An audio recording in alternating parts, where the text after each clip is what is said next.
Applying the 5 language registers. Number 1. Frozen.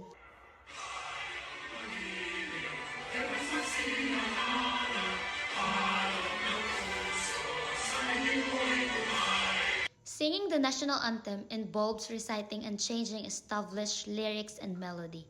There is no opportunity for improvisation or deviation. The language used is formal and often archaic, and the delivery is public and ceremonial, making it a perfect example of a Frozen style. Good morning, freshman student. I'm your program coordinator, and I will discuss you about NSTP program.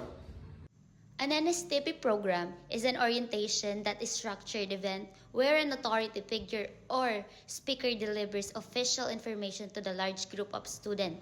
The language is professional, technical, and serious. The speaker uses complete sentences, avoids slang, and maintains a respectful and personal distance from the audience, adhering to the formality of the academic setting. Wala po sa plano po, asthma po. Re-resetahan ko na lang po kayo ng para sa asthma.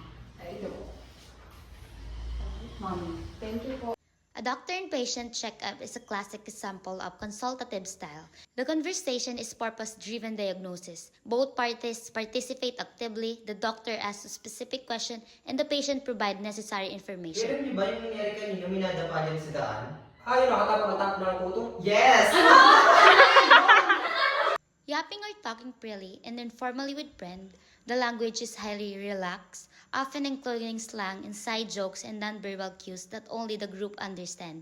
Sentences structure can be fragmented, and shift in topic are frequent, reflecting the comfortable and close relationship between the speakers. Kumusta ang kita?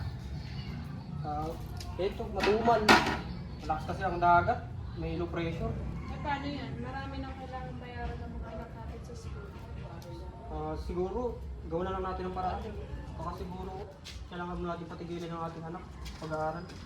A couple's conversation would likely feature the intimate style because of the high emotional stakes and the deep shared history. Dialogue would be private, direct, and emotionally charged, using language only understandable to them.